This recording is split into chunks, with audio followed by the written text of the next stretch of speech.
Buenas noches, amigos.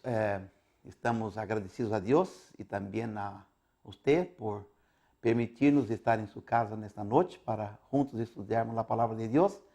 Y antes de hacerlo, vamos a invitar la presencia de Dios con nosotros. Vamos a orar.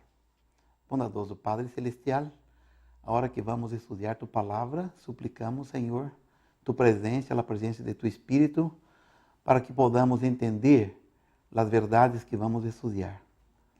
Quiera venir y tocar en nuestros corazones para aceptar las enseñanzas de tu palabra. Oramos en nombre por los méritos de Jesús. Amén. Los 3 años y medio de relacionamiento entre Cristo y sus discípulos creó un profundo, inquebrantable lazos de amistad. Maestro y discípulos salían juntos todos los días para la predicación de las buenas nuevas del reino de Dios. Todos los días, junto al lago, en las encuestas de las montañas, en el barco, en los caminos, vilas y ciudades, los discípulos escuchaban las enseñanzas de Jesús. Contemplaban el gozo, la extrema alegría de los que eran curados y bendecidos por el Hijo de Dios. Maravillados miraba el cojo saltar, los mudos y ciegos alabar a Dios y los muertos volver a la vida. Imagine, 3 años y medio de perfecta comunión. Caminaban juntos, comían juntos, dormían juntos. Entre ellos se formó una verdadera comunidad, una verdadera familia en el más rico sentido de la palabra. Ahora, en la última noche que estaría con ellos, mirando a sus discípulos con amor divino y con la más tierna simpatía, Cristo dijo: ahora es glorificado el Hijo del Hombre y Dios es glorificado en él. Judas había abandonado el aposento alto y Cristo estaba solo con los 11. Estaba por hablar de su inminente separación de ellos, pero antes de hacerlo señaló el gran objeto de su misión que recordaba siempre. Se gozaba en que toda su humillación y sufrimiento iban a glorificar el nombre del Padre. A esto dirigió primero los pensamientos de sus discípulos.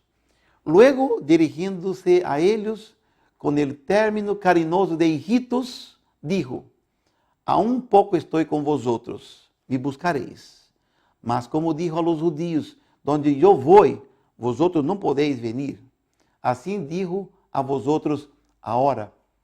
Los discípulos no podían regocijarse cuando oyeron esto. El temor se apoderó de ellos. Se acercaron aún más al Salvador. Su maestro y Señor, su amado instructor y amigo, les era más caro que la vida. A él pedía ayuda en todas sus dificultades, consuelo en sus tristezas y desencantos. Ahora estava para abandoná-los, a ellos que formavam um grupo solidário e dependente. Obscuros eram os pressentimentos que lhes llenavam o coração. Pero as palavras que lhes dirigia o Salvador estavam llenas de esperança. Ele sabia que iam a ser assaltados por el inimigo e que a astúcia de Satanás tem mais êxito contra os que estão deprimidos por las dificuldades.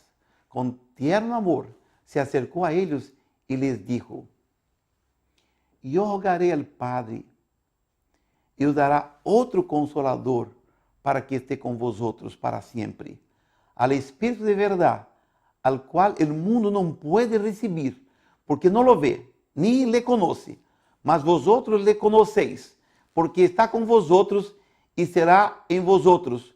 No os dejaré huérfanos, vendré a vosotros. Juan 14, 16 y 18. La palabra consolador en Juan 14, 16 fue traducida del griego paráclitos, que significa ayudador, alguien que está a su lado, alguien que intercede por su causa, un representante legal, más que un abogado, un confortador. El Espíritu de la verdad o el Espíritu Santo, como es mencionado en otros versículos del Evangelio de Juan. Antes de oferecer-se como vítima para o sacrifício, Cristo buscou o dom mais essencial e completo que pudesse otorgar a seus seguidores. Um dom que pusesse a seu alcance os ilimitados recursos de la gracia. Antes de esto, o Espírito havia estado em el mundo. Desde o mesmo princípio da obra de redenção, havia estado moviendo os corações humanos. Pero mientras Cristo estava em la tierra, os discípulos não haviam desejado outro ayudador. E antes de ver-se privados de sua presença, não sentiriam sua necessidade do Espírito, pero entonces vendria. O Espírito Santo é o representante de Cristo, pero despojado de la personalidade humana e independente de ela, estorvado por la humanidade, Cristo não podia estar em todo lugar personalmente. Por lo tanto, convenia a seus discípulos que fosse al Padre e enviasse o Espírito como seu sucessor en la tierra. Nadie poderia então ter ventaja por sua situação ou seu contacto personal com Cristo. Por el Espírito, o Salvador seria acessível a todos. Em esse sentido, estaria mais cerca de eles que se houvesse ascendido a lo alto. Como representante de Cristo em la tierra, o Espírito Santo foi enviado para realizar as seguintes missões. Primeiro, ele vino para revelar e glorificar a Cristo. Em Juan 15, versículo 26, leemos: Pero quando venga el Consolador, a quien yo os enviaré del Padre, el Espírito de verdade, el cual procede del Padre, ele dará testemunho acerca de mim. Em este versículo, encontram-se duas grandes verdades. Primeiro, o Espírito Santo procede del Padre. Segundo, ele é enviado para dar testemunho de Cristo. Acerca do Espírito Santo, Jesus dijo: Ele me glorificará, porque tomará de lo mío e os lo hará saber. Juan 14, 16, 14. El Salvador vindo para glorificar al Padre, demonstrando seu amor. Assim, o Espírito ia glorificar a Cristo, revelando sua graça ao mundo. A mesma imagem de Deus se há de reproduzir em la humanidade. O honor de Deus é o honor de Cristo. Estão comprometidos com a perfeição do caráter de su pueblo. Para conhecer o Padre, devemos conhecer o Hijo, de acordo com Mateus 11, 27, onde leemos: Todas as coisas me foram entregadas por mi Padre, e nadie conoce al Hijo sino el Padre, ni el Padre conoce a alguno sino el Hijo, y aquel a quien el Hijo lo quiera revelar.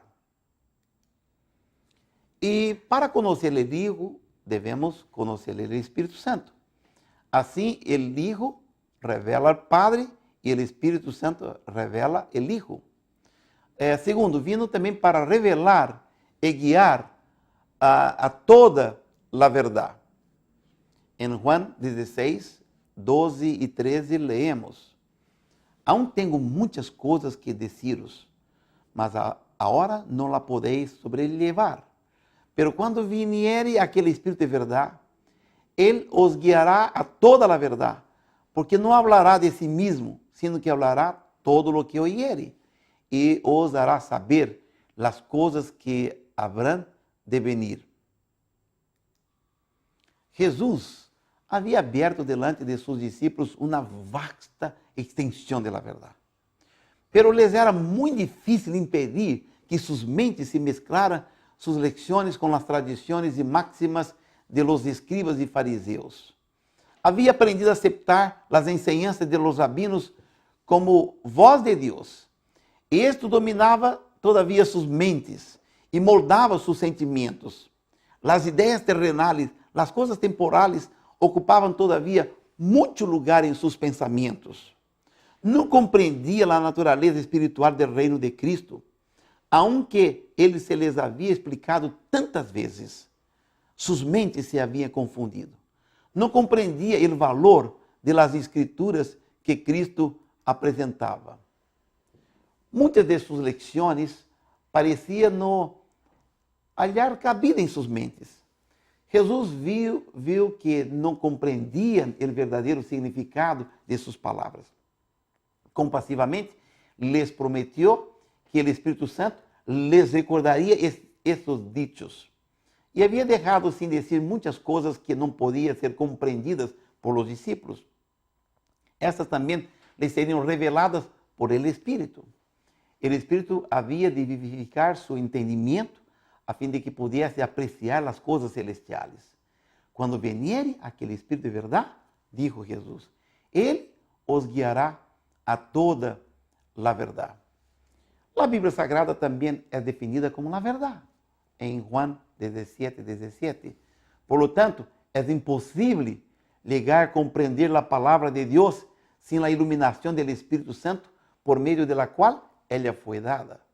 Assim, quando o Espírito Santo llena e ilumina o coração, a Bíblia se torna um livro novo. O Consolador é chamado o Espírito de verdade. Sua obra consiste em definir e manter a verdade. Primeiro, mora em el coração como o Espírito de verdade. Assim chega a ser o Consolador. Há consuelo e paz em la verdade, pero não se pode hallar verdadeira paz ni consuelo em la mentira. Por meio de falsas teorias e tradições, é como Satanás obtém seu poder sobre a mente, induzindo a los homens a adotar normas falsas, tuerce el carácter. Por meio de las Escrituras, o Espírito Santo habla a la mente e grava a verdade em el coração. Assim expõe el error e la expulsa del alma. Por el Espírito de verdade, obrando por la palavra de Deus, é como Cristo subyuga a si mismo a sus escogidos.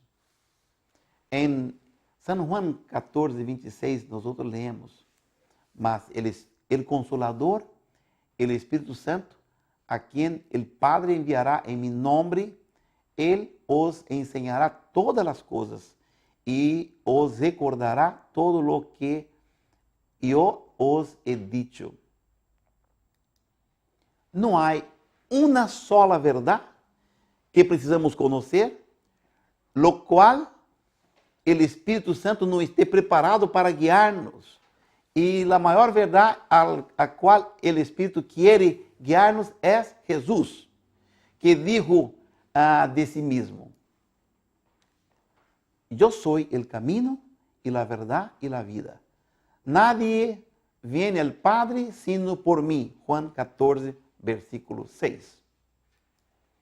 Desde que Cristo é a própria verdade, nadie sin el Espírito de la verdade pode levar-nos a compreender o caráter, a obra, o sofrimento e a morte de Cristo.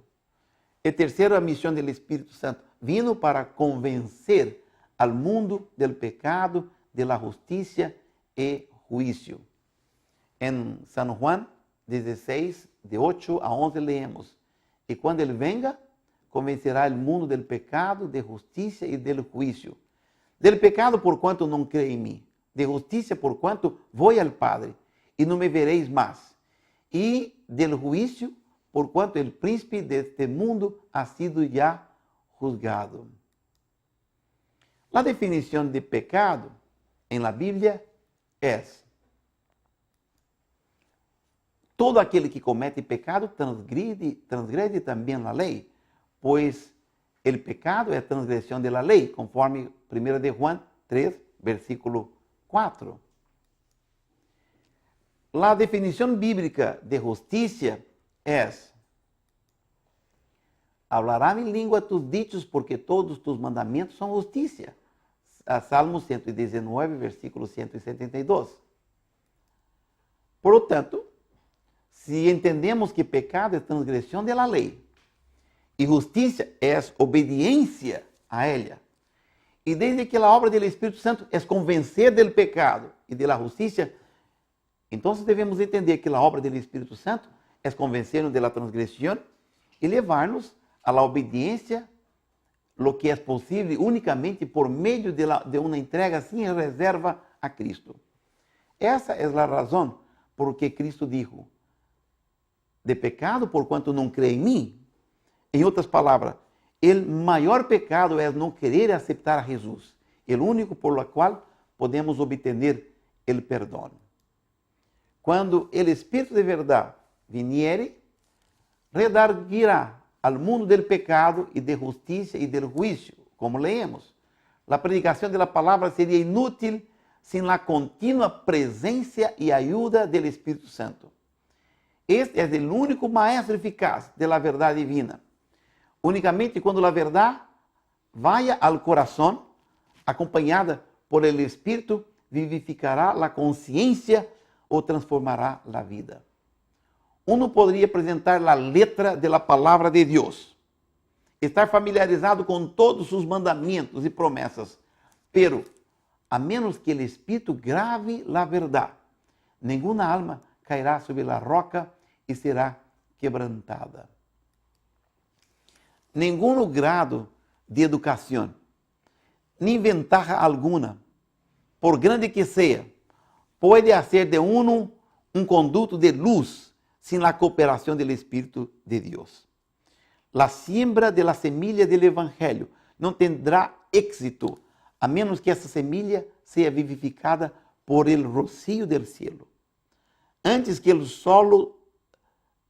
solo livro do Novo Testamento fosse escrito, antes que houvesse predicado um sermão evangélico depois da ascensão de Cristo, o Espírito Santo descendió sobre os apóstolos que oravam.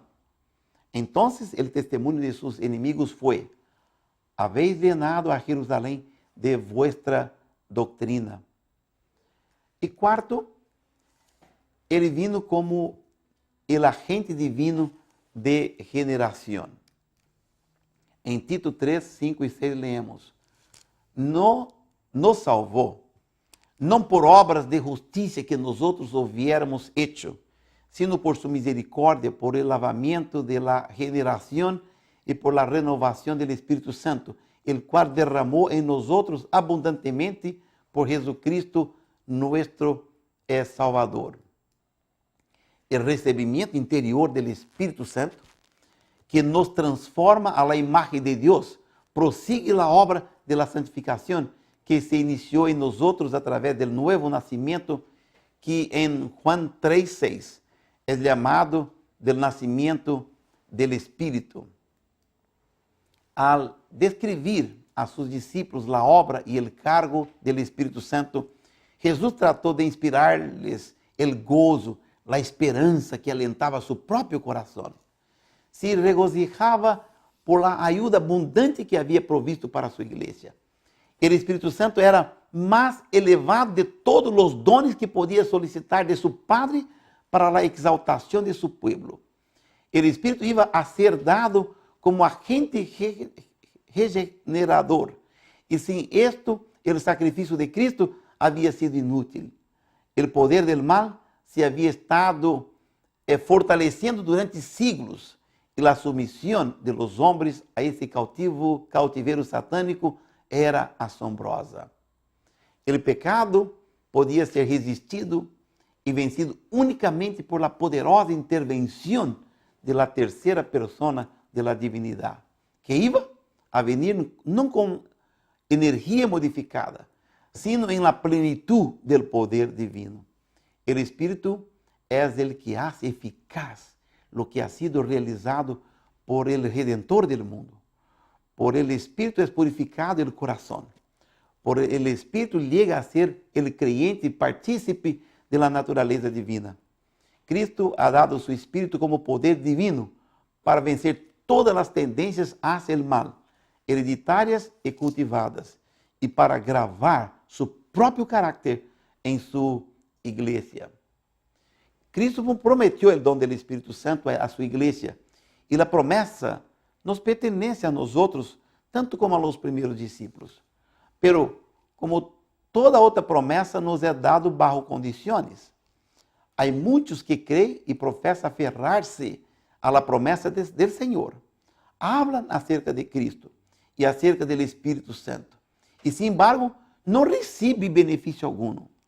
Não entrega sua alma para que seja guiada e regida por los agentes divinos. Não podemos emplear al Espírito Santo.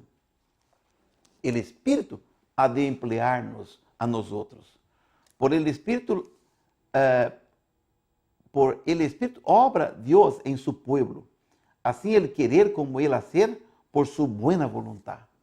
Pero muitos não querem someter-se a esto. Querem manejar a si mesmo. Esta é a razão por la qual não recebe o dom celestial.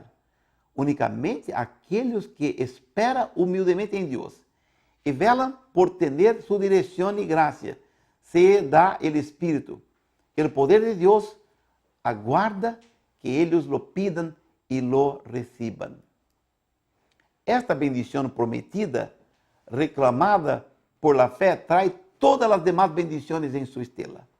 Se dá segundo a riqueza de la graça de Cristo e Ele está listo para proporcionar-la toda a alma segundo sua capacidade para recebê-la. Pedi e se os dará. Buscar e hallareis. Llamar e se os abrirá. Porque todo aquele que pede, recebe. E ele que busca, halla. E ele que llama, se abrirá. Que padre de vosotros, se su hijo le pide pan, les dará uma pedra? Ou se pescado, em lugar de pescado, le dará uma serpiente? Ou se pide um huevo, le dará um escorpião? Pois se vosotros, sendo malos, sabeis dar buenas dádivas a vossos hijos, quanto mais vosso Padre Celestial dará o Espírito Santo a los que lo piden?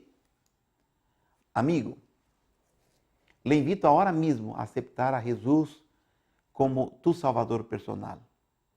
Ele te dará não solamente o perdão de tus pecados, mas também o Espírito Santo para transformar tu vida e hacerte uma nova criatura. Queres estar em paz com Deus? Queres ter uma vida de bendição em esta terra e finalmente obter a vida eterna, não é verdade? Então, ore comigo. Bondadoso Padre Celestial, reconozco que sou um pecador. Por tu graça e misericórdia, perdona, Senhor, mis pecados. Acepto hoje a Jesucristo como mi Salvador personal. Dá-me tu Espírito para transformar mi coração, mi vida. Graças por la certeza del perdão e la promessa de que hoje nuestra oração, graças por Jesucristo, graças por el Espírito Santo, graças por tu palavra. Amém.